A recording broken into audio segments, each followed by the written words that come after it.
Okay, I'm not really sure how to work this camera yet, but I always told you guys that as soon as I got a camera, I was gonna be a YouTube queen, and I am here to fulfill that promise. I haven't given a life update. I haven't posted on my YouTube account in like almost 3 years.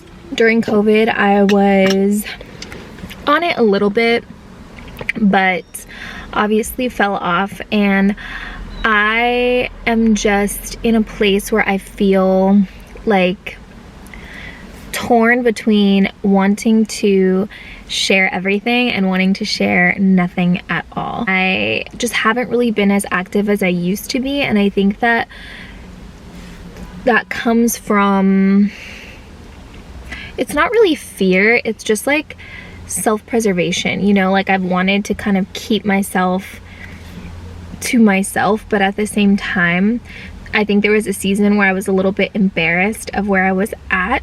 Things just didn't turn out the way that I thought that they were going to turn out, you know.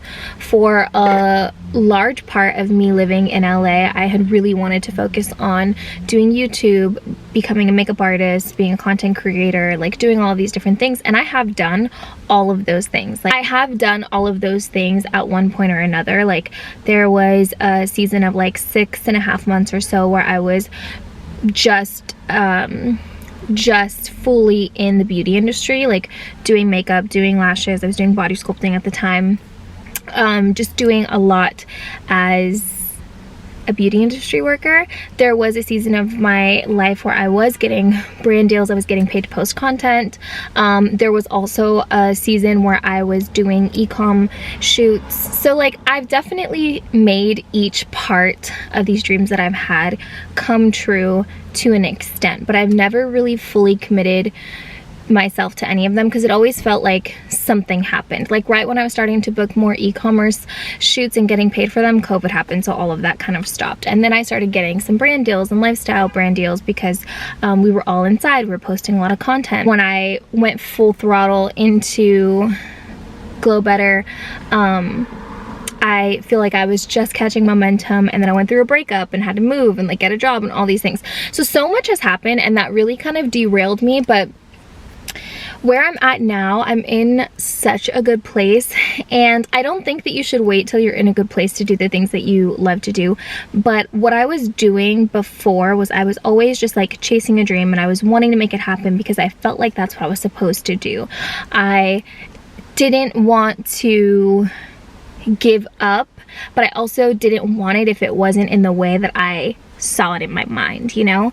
And I think now I'm just at a point where I've matured a little bit, and I just want to create for the sake of creating. Like I don't care where it gets me, I don't care where it goes, I don't care if I make money from it or not. I just genuinely love creating content. I love like fostering any sort of community. I don't necessarily care about growth, but I do care about sharing what's important to me, sharing what I love, and just, yeah, catching up with you guys. So I am committing myself to getting back on YouTube, creating more on Instagram and TikTok, and just not caring so much about the outcome. I think we all fall into the trap of like seeking validation and like posting things for likes that may not even be genuine to like who we are. Like I used to write out these long captions, and I feel like I used to think that nobody liked them, but now I write all these like short little cutesy captions on Instagram, and I still feel like no one really pays attention or likes them. And so what I'm saying is like we shouldn't change who we actually are or what we like or what we're into for the sake of appealing to other people, because the reason that people like you is because of you. The reason people gravitate towards you is when you're being your authentic self. The people who genuinely appreciate you for everything that you are, that's who's gonna come through. And that's not just an audience on social media, but that's like in your real life. If you're pretending to be somebody who's into all of these things, you're gonna find people who are actually into those things, and then you're gonna hate every single time you hang out with them, and all they want to talk about is those types of interests. you're not going to be having fun because you tried to show up as somebody that you're not, and now you have all these people around you who are actually into that.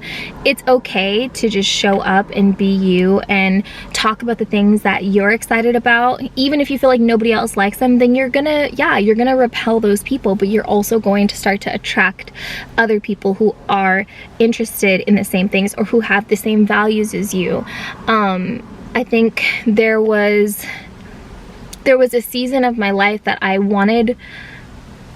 think I felt so rejected by certain people in my life that I was just saying yes to anyone and everything and everyone who would show any sort of interest in being my friend or having some type of opportunity or being interested in dating me. Like, there was a season where I was just like available to everyone because I just wanted to find someone who would stick around. Like, I just wanted to find someone who was actually going to be there for me.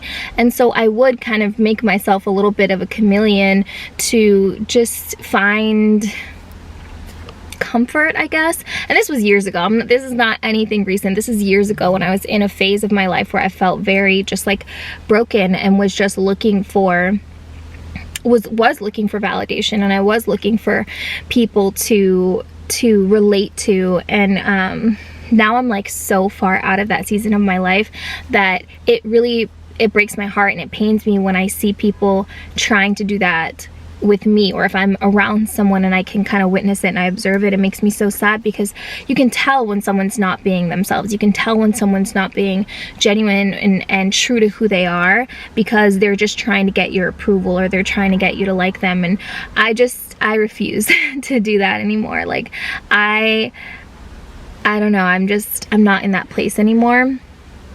And I've also found that it's led me to go through some really hard things because I've done that. And also I think I've used the term like friend way too loosely in my life, to where I think that I have a genuine like relationship with someone or a genuine friendship with someone, and then I look back and it's like, actually, like, this person was never really my friend. They just liked what I had to offer in certain ways. And that's really difficult because I don't know, I guess, I don't know. You just never really know people's intentions with you until you're no longer there to give them what they need from you or what they wanted from you all along, or the only thing attaching you to that person was like what you could do for them.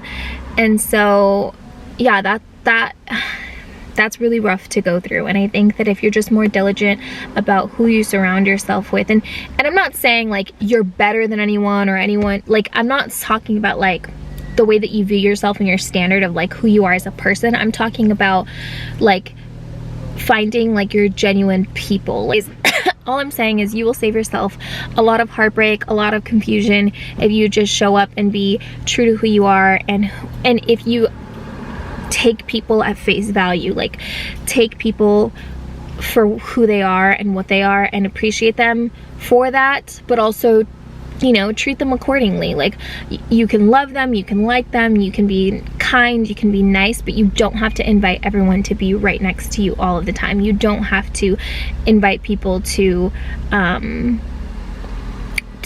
into like your space and into your life at every level. Not everyone deserves that, you know, and it's okay to kind of keep people at a distance when it's necessary. So yeah, I think I'm just being really careful about who I listen to, follow, who I invite into my life, whose advice I'm going to listen to on certain things. And there's nothing wrong with that. And I'm not going to be made to feel bad about that either. But yeah, so I guess just to catch you up a little bit on where I've been, I went through a breakup back in 2021, so that was like 3 years ago. That kind of caused me to figure out, reassess what I was gonna do with my life. I had been living in LA for a long time already, I think for like 6 years at that point, or 5 or 6 years at that time. And so I didn't know if I was gonna stay in LA, if I was gonna leave, but something just told me I wasn't done here yet. So I had to move out of the apartment that I lived in with my ex-boyfriend, and I had to move out very rapidly. To be honest, if I give you guys the real tea on this, I didn't think that we were gonna break up. I was like, he's gonna change his mind, because he broke up with me, if you guys didn't know this. I didn't know if he was gonna change his mind or not. I was kind of just trying to give him space. I left, but I packed a bag for like only 2 weeks. Not even 2 weeks. I packed one little suitcase, and I was like, okay, I'm gonna come get the rest of my stuff at another time. But in my head, like, as delusional as I was like, no, he's gonna change his mind. It's gonna be fine. I'm gonna come back and like, it'll be fine. That did not happen. So when I left, I never came back. And I never came back in the sense that like, I never came back to talk to him or like figure anything out. I left, and the communication was very minimal after that day that I left. I only came back, I think, like twice to get some things, and then after that we handled the rest of the moving situation a different way. But I had to find somewhere to live, and I had to find a job, because I wasn't working a consistent job, because I had decided at the beginning of the year, the beginning of 2021, I was not going to work anymore, and I was just going to focus solely on my business. That was going really great, but I was doing house calls, so I needed to, like, I didn't have a studio or a place where I was working out of. I was going to my clients' houses to provide services, and so I needed to live somewhere so that I could go home at the end of the day after being on the road all day, like serving my clients. I figured out pretty quickly that that wasn't gonna, like, that alone wasn't gonna be enough for me to find a place to live and work and all of these things. I had a friend who was opening up her own studio. She wanted to get into doing like tooth gems and teeth whitening, and eventually she ended up doing spray tanning. And then I had another friend who did nails, and so we got a studio space together to share. So I figured out where I was gonna work out of for my business, but I still didn't have money to pay that rent and I needed to find a job to like figure that out, and I still didn't have a place to live. Luckily, I have a lot of friends in LA, so I was able to stay with friends for like you know, for days at a time or like weeks at a time. I didn't really stay anywhere for too long. But then I had someone who had been my client for a couple years, and we had developed a friendship. We had been in a wine club together, and she was looking to move in with her boyfriend. So she had an apartment and a little studio, and she was like, I'm really nervous about moving in. I don't know if I want to give up my place. I've lived here for a really long time. And so it was just kind of like this divine intervention. Like, I feel like God blessed me with this place, because she had already agreed to like letting me, or she had already offered, I shouldn't say agreed because I didn't ask her, but she had offered to let me stay there while I was looking for a job and looking for a place. And then it was just kind of like, why don't you just take the place over, like sublease it from me? And it ended up working out for me, because I didn't have to go and apply to a bunch of places, because mind you, I didn't have like a job. I didn't have a stable income to where I was gonna get approved for any apartment that I did find. So it was just one of those things where like God really intervened and had his hand in it. Because I moved into that place within like a month and a half of me not having anywhere to live. So now I had a place, I had a studio to work out of, but I still didn't have a consistent job. So she just full-blown trusted me that I was gonna figure out how to make it work, how to pay rent, how to like figure it out. Eventually I did find a job, and then I found another job, so I was working 2 jobs, and I was still taking clients, and I was moving into this place. She was slowly moving her furniture out, and I was having to replace it little by little with like my own things, and it was a process and it was really tough, but I wouldn't have had it any other way. So then I fast forward to like by September, this is like 3.5 months post breakup, or maybe 4 months, I don't know, something like that.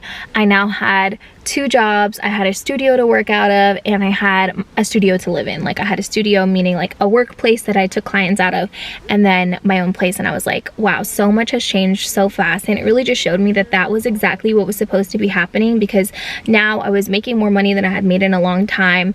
I had my own place, like where my clients would come, and I would, you know, do their lashes or their makeup or whatever, and it just felt so good.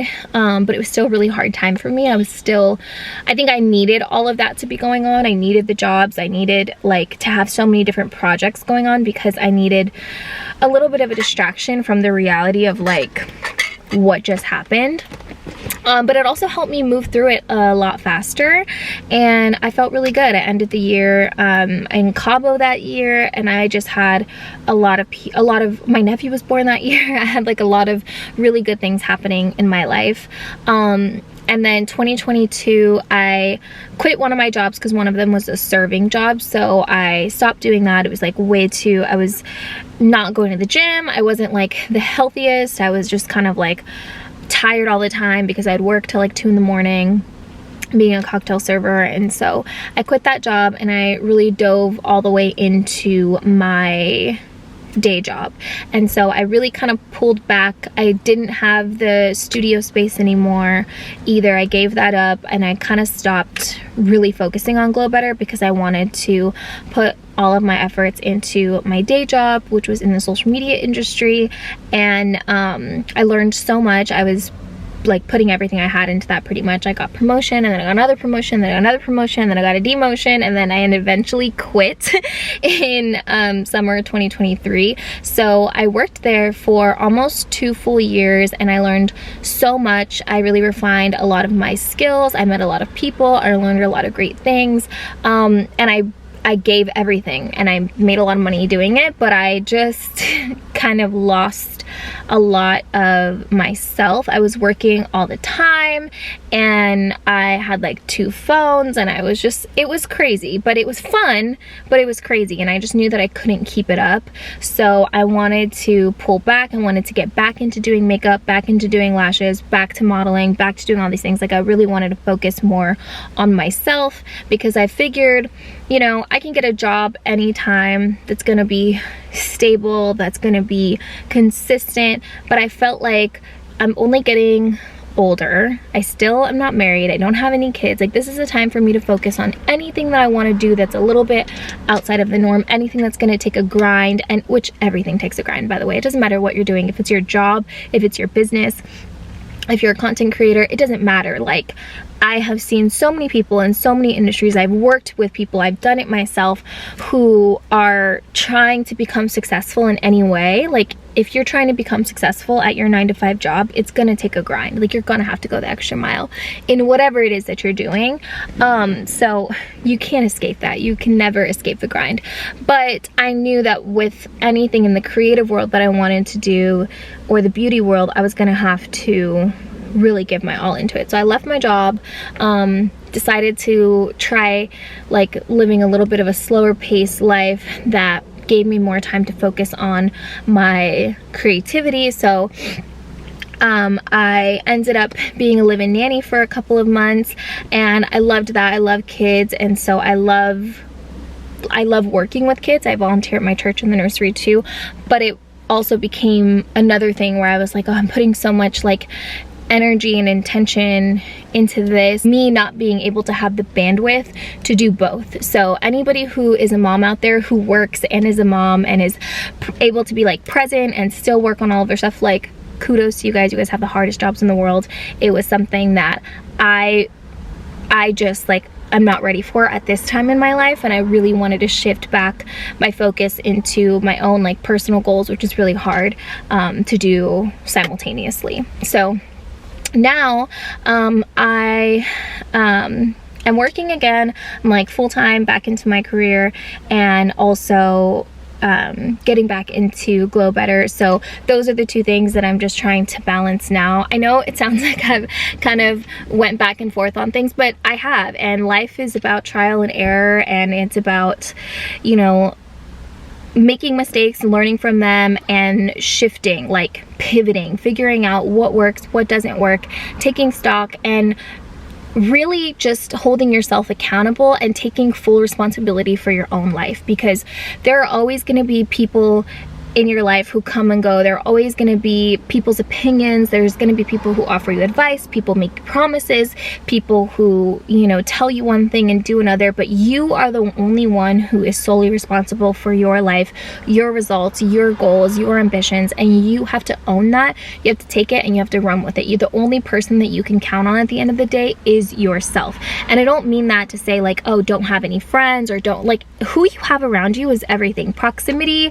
is power. So it is very important to make sure that you're around people who are successful, and make sure you're around people that are ambitious. Make sure you're around people who can teach you things. Make sure that, you know, you're around people who genuinely love you and care for you and are nurturing.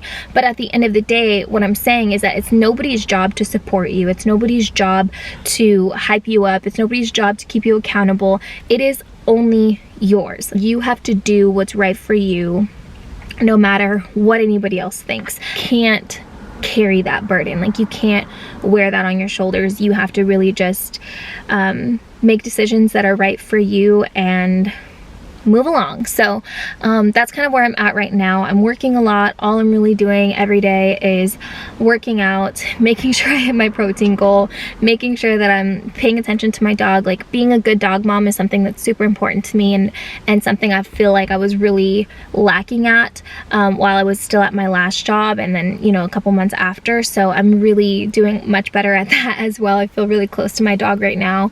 And that might sound silly to you, but if you have a dog, then you get it. I'm in a really good space. I feel super happy. I feel very, very focused right now, and just determined to make everything that I want my life to be. Being someone who lives a life that other people wonder, like, how have you gone through all of this and you still are smiling and you're still here? Like, and I just want to be able to give God glory in every area of my life, and so that's what I'm trying to carry out this year. But yeah, that's where I've been at, and it's been crazy. I have so many stories, like, I have so many different experiences that I've gone through. I didn't really touch on my dating life. I talked a little bit about the breakup. My dating life, let me know if you guys want a story time on that, because it has been a journey. And if you're single and you're out there and you're dating, I salute you. It is not for the faint of heart, I will say that. But I'm just a lover girl. I'm just a girl.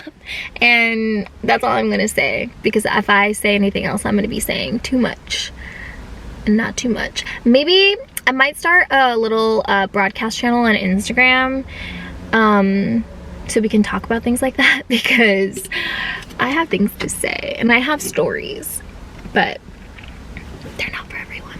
So anyways, it was good catching up with you guys, and I will see you in my next video.